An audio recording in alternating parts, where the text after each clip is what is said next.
परिमंडळ 3 मध्ये मागील आठवड्यामध्ये जे काही महिलांच्या विषयी गुन्हे दाखल झालेले होते, अशा 3 गुन्ह्यांमध्ये संबंधित पोलीस स्टेशननी 48 तासामध्ये पूर्ण तपास पूर्ण करून त्यामध्ये कोर्टामध्ये चार्जशीट दाखल केलेला आहे. ते 3 गुन्हे जे होते त्याच्यामध्ये विनयभंग, अश्लील हावभाव करणे आणि पॉस्को अशा प्रकारचे गुन्हे बाजारपेठला गुन्हा दाखल झालेला होता. त्यानंतर मानपाडा आणि कोळशेवाडी या तिन्ही पोलीस स्टेशननी सदर गुन्ह्यांचा 48 तासामध्ये तपास पूर्ण केलेला आहे आणि त्यामध्ये चार्जशीट हे मांडले कोर्टामध्ये दाखल केलेलं आहे.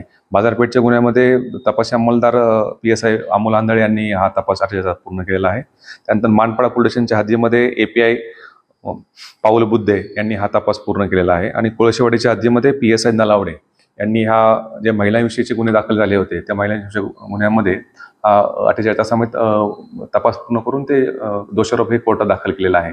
आमचा हाच प्रयत्न असेल की महिलांविषयीच्या गुन्ह्यामध्ये आपण पाहताल की मागच्या आठवड्यामध्ये आपण जामीन पथक सुद्धा आपल्या परिमंडळ 3 मध्ये सुरू केलेलं आहे आणि महिलांच्या विषयी जे काही गुन्हे आहेत त्याच्याबद्दलची सेन्सिटिव्ह आणि प्रायोरिटी तपास करणे आणि त्यांना न्याय मिळवून देणे याकरता कल्याण परिमंडळामध्ये सततचं कामकाज सुरू आहे. त्या अनुषंगाने ह्या तिन्ही गुन्ह्यामध्ये हे चार्जशीट कोर्टामध्ये दाखल केले आणि आम्ही कोर्टामध्ये सुद्धा याचा पाठपुरावा करत आहोत. जेणेकरून केस लवकरात लवकर ह्याच्यावरती घेऊन बोर्डावरती घेऊन त्या गुन्ह्यामध्ये पण त्यांना शिक्षा होईल याकरता आमचा प्रयत्न आहे.